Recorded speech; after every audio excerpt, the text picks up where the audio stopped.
서울의 밤은 잔인할 정도로 화려하다. 당신은 지금 이 순간에도 어두운 방 한 구석에 웅크려 앉아 스마트폰의 차가운 액정빛에 얼굴을 파묻고 있을 것이다. 카카오톡 채팅방을 열었다. 닫았다를 반복하는 당신의 엄지손가락에는 초조함이 묻어있다. 숫자 1. 그 지독한 숫자가 사라지지 않은 지 벌써 반나절이 지났다. 당신의 머릿속은 온통 그녀에 대한 생각으로 가득 차 있다. 혹시 사고가 난 건 아닐까? 아니면 내가 보낸 마지막 메시지가 너무 부담스러웠던 걸까? 아니면 지금 다른 남자와 함께 있는 걸까? 당신은 인스타그램을 새로 고침하며 그녀의 스토리 업데이트를 감시한다. 청담동의 화려한 오마카세 사진, 호텔 라운지의 칵테일 한 잔, 그리고 그 사진 귀퉁이에 찍힌 낯선 남자의 시계나 소매 자락을 찾아내려 혈안이 되어 있다. 당신은 이것을 사랑이라고 부르고 싶겠지만 나는 이것을 병리적 집착이자 자기 파괴라고 명명한다. 당신이 이토록 비참하게 매달리는 동안 정작 그녀는 당신의 존재조차 까맣게 잊고 있다는 사실이 이 비극의 핵심이다. 당신은 그녀와 손을 잡고 싶고 그녀의 살결을 느끼고 싶고 관계를 진전시키고 싶은 욕망에 타오르고 있다.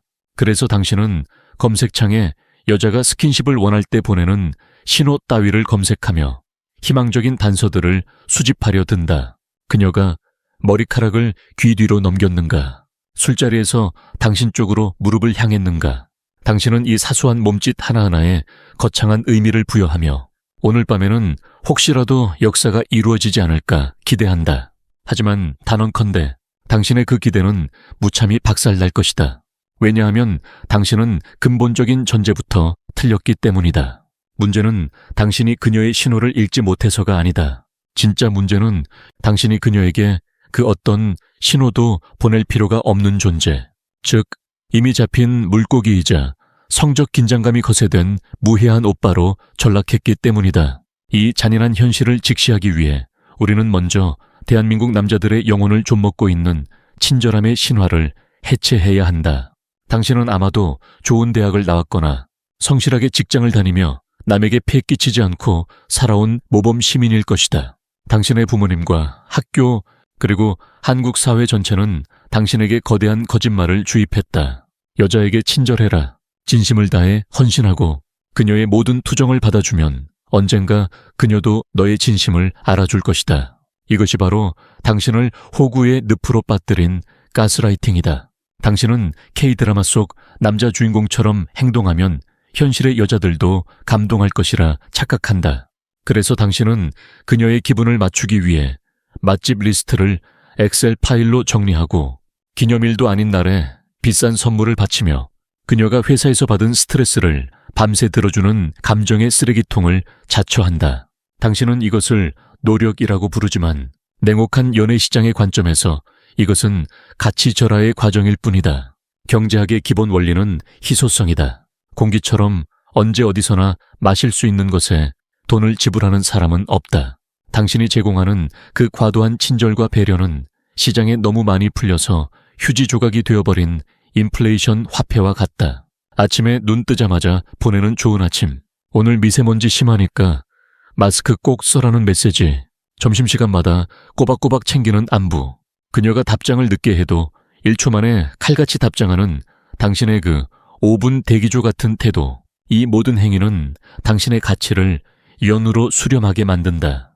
여자는 본능적으로 자신보다 더 높은 가치를 지닌 손에 잡힐 듯 잡히지 않는 대상에게서 강렬한 매력을 느끼도록 설계되어 있다. 이것은 수만 년 동안 이어져 온 진화심리학적 진실이다.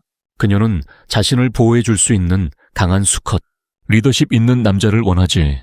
자신의 발밑에서 꼬리를 흔들며 애정을 구걸하는 강아지에게 성적 흥분을 느끼지 않는다. 당신이 헌신하면 할수록 그녀는 당신을 안전한 보험, 심심할 때 시간을 때울 수 있는 감정 노동자, 혹은 밥 잘 사주는 편한 오빠로 규정한다. 그녀가 당신 앞에서 무방비하게 하품을 하거나 화장을 고치지 않은 민낯을 거리낌 없이 보여준다면 그것은 당신에게 마음을 열어서가 아니라 당신을 남자로 의식하지 않기 때문이다. 긴장감이 사라진 관계에서 스킨십은 불가능하다. 스킨십은 두 사람 사이에 흐르는 팽팽한 긴장감, 즉 텐션이 폭발할 때 발생하는 화학작용이다. 하지만 당신이 제공한 무한 리필 친절은 그 긴장감을 모조리 소거해버렸다. 당신은 그녀에게 궁금한 존재가 아니다.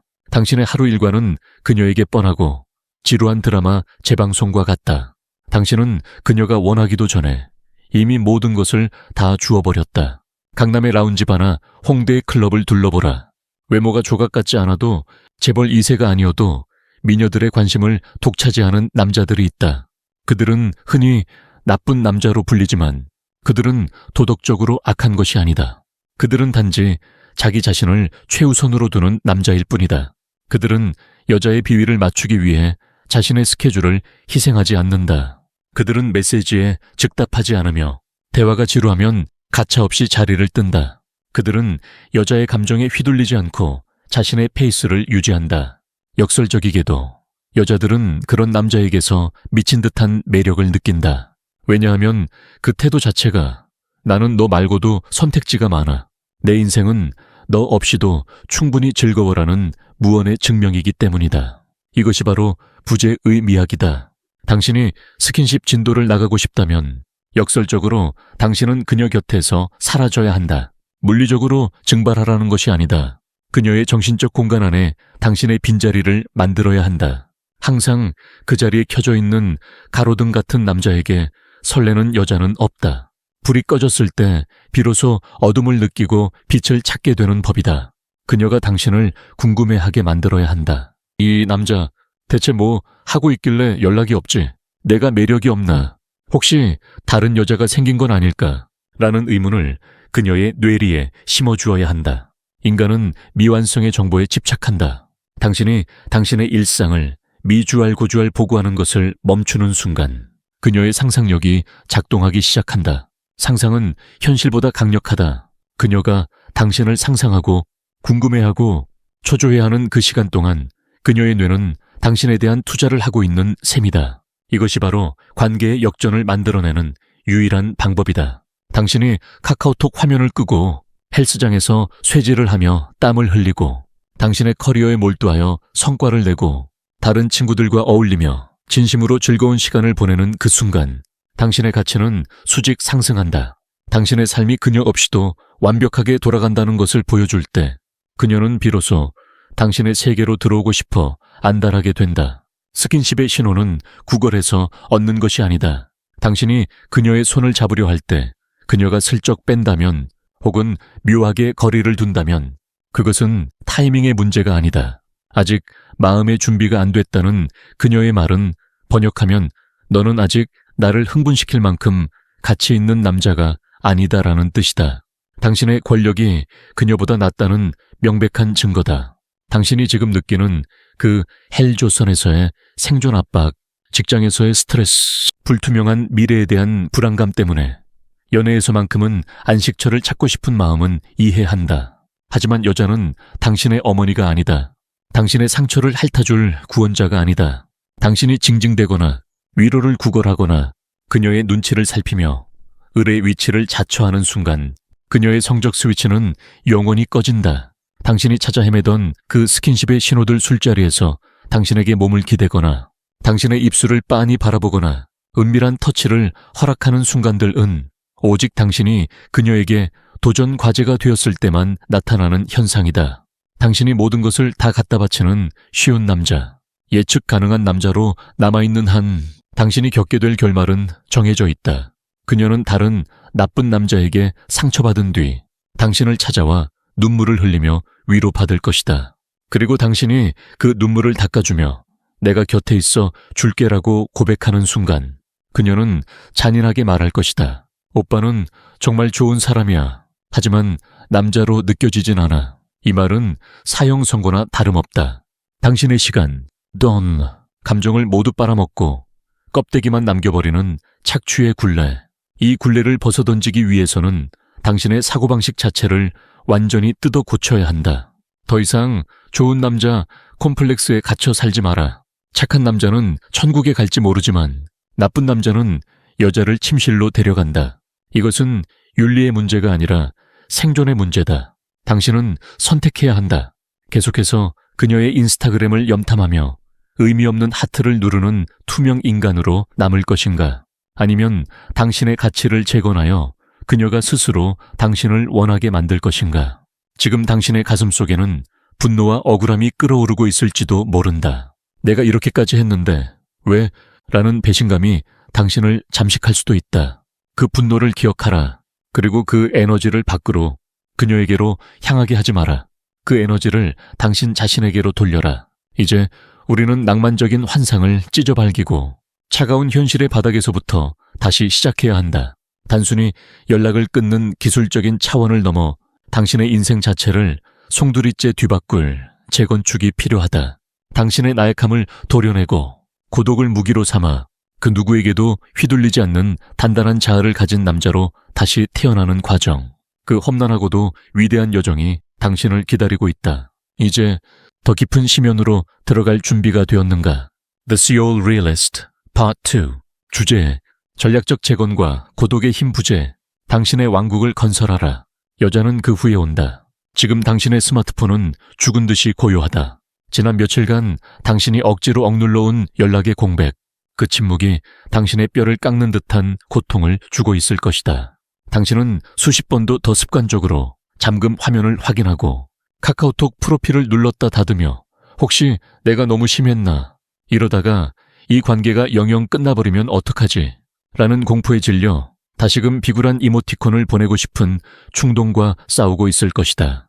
이것은 정확히 마약 중독자가 약을 끊었을 때 겪는 금단 현상과 일치한다. 인정하라. 당신은 그동안 여자의 관심이라는 저질 도파민에 중독되어 있었고 그녀가 던져주는 불확실한 보상에 노예처럼 길들여져 있었다. 지금 느끼는 그 불안과 초조함은 당신이 잘못하고 있다는 신호가 아니다. 오히려 당신의 뇌가 비로소 정상적인 남성성을 회복하기 위해 몸부림치고 있다는 긍정적인 신호다. 이 고통을 회피하지 마라. 즐겨라. 이 불안감이야말로 당신이 기생적인 삶에서 벗어나 독립적인 주체로 서기 위해 반드시 치러야 할 수업료다.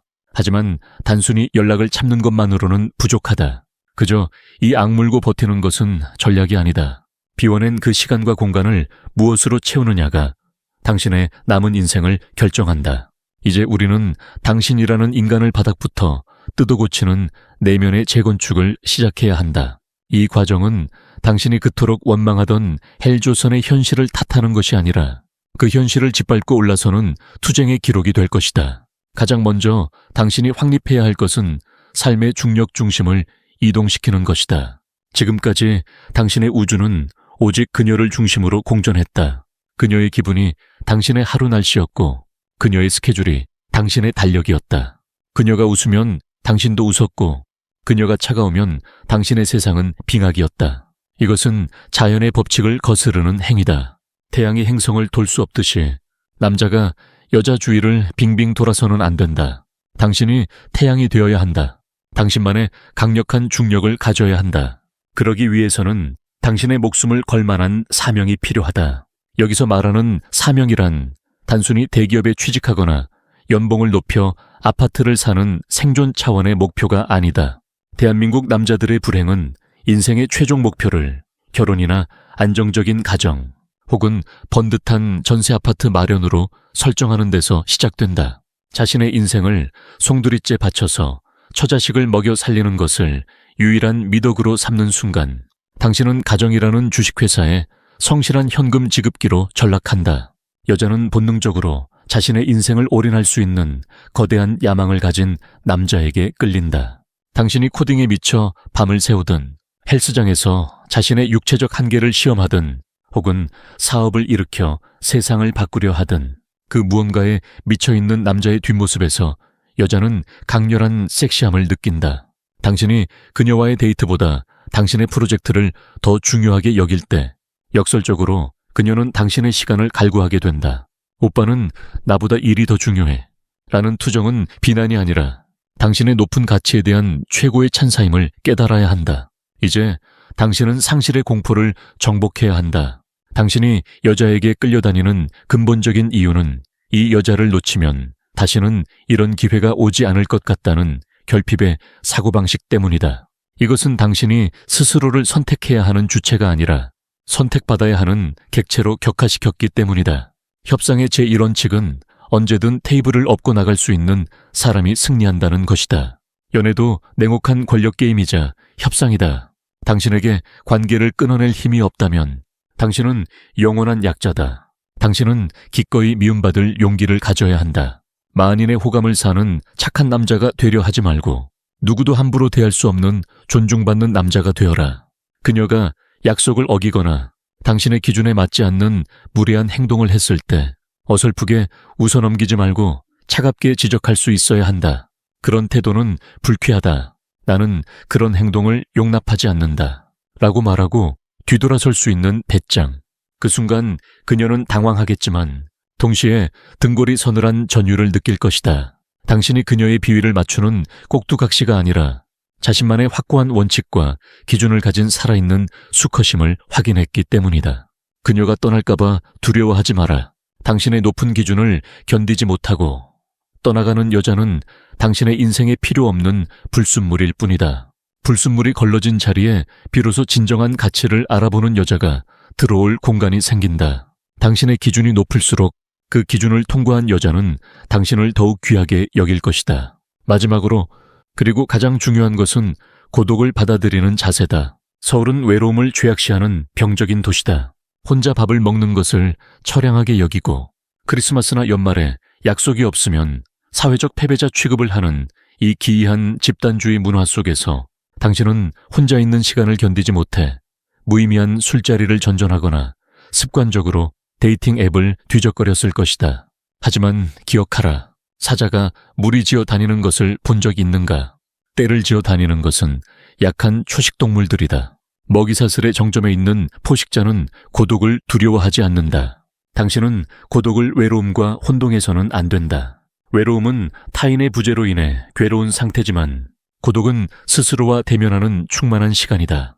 당신이 혼자 있는 그 시간은 버려진 시간이 아니라 당신을 단련하는 용광로의 시간이어야 한다. 남들이 인스타그램에 보여주기식 사진을 올리며 허세를 부릴 때 당신은 묵묵히 도서관에서 책을 읽고 한강변을 달리며 심폐지구력을 키우고 거울을 보며 당신의 눈빛을 점검하라. 고독 속에서 자신을 사랑하는 법을 배우지 못한 남자는 타인의 사랑을 구걸하는 거지가 될 수밖에 없다. 당신이 혼자 있어도 전혀 불안하지 않고 오히려 그 침묵을 즐길 수 있는 경지에 오를 때 당신의 몸에서는 범접할 수 없는 아우라가 뿜어져 나온다. 여자는 그 아우라를 동물적으로 감지한다. 이 남자는 나 없이도 충분히 행복하구나. 그래서 더 갖고 싶다. 저 남자의 완벽한 세계에 내가 들어가고 싶다. 이것이 그녀의 무의식에서 일어나는 작용이다. 이 모든 과정 연락을 끊고 자신의 과업에 몰두하고 거절을 두려워하지 않으며 고독을 무기로 삼는 것을 통해 당신은 다시 태어난다. 더 이상 호구는 없다. 헬조선의 압박에 짓눌린 패배자도 없다. 오직 차가운 이성과 뜨거운 본능을 겸비한 서울의 현실주의자만이 존재할 뿐이다. 어느 날 문득 침묵하던 그녀에게서 연락이 올 것이다. 오빠, 요즘 왜 이렇게 연락이 없어? 무슨 일 있어? 혹은 아무 일 없다는 듯이 자니? 라는 메시지가 뜰 것이다. 그때 당신은 입가에 미소를 띠며 천천히 답장할 수 있을 것이다. 심장이 쿵쾅거리며 즉답을 보내던 과거의 당신은 죽었다. 당신의 일이 다 끝난 뒤 샤워를 마치고 여유롭게 핸드폰을 들어라. 프로젝트 때문에 좀 바빴어. 잘 지냈지? 당신의 짧고 건조한 답장에 그녀는 안달이 날 것이다. 당신의 무심함에 그녀는 불안해질 것이고 당신의 빈자리를 확인하려 들 것이다. 이제 게임의 판도는 완전히 뒤집혔다. 당신은 더 이상 쫓는 자가 아니다. 당신은 그 자리에 우뚝 선 채 다가오는 것들을 선별하고 평가하는 심판관이 되었다. 이 길은 결코 쉽지 않다. 수많은 밤을 뼈저린 외로움과 싸워야 할 것이고 본능적으로 튀어나오는 유약함을 억누르기 위해 입술을 깨물어야 할 것이다. 친구들은 당신에게 그렇게 살면 여자가 도망간다라고 훈수를 둘 것이고 세상은 당신을 이기적인 놈이라 비난할지도 모른다. 하지만 장담컨대 이 고통의 터널을 통과한 끝에 당신이 마주할 풍경은 지금과는 차원이 다를 것이다. 여자가 당신의 삶의 목적이 아니라 당신의 멋진 삶을 장식하는 하나의 액세서리가 되는 그 순간 당신은 비로소 진정한 자유를 얻는다. 그리고 역설적으로 당신이 여자를 필요로 하지 않게 되었을 때 세상의 모든 여자들이 당신을 필요로 하게 될 것이다. 당신의 가치가 완성되었기 때문이다. 이것이 내가 당신에게 전하는 마지막 전략이자 먼저 이 길을 걸어간 형제로서 보내는 뜨거운 독설이다. 서울의 화려한 넌사인이 꺼지고 새벽이 밝아온다. 차가운 새벽 공기가 당신의 폐부를 찌를 것이다. 이제 밖으로 나가라. 당신의 왕국을 건설하라. 당신의 이야기는 이제 막 시작되었다.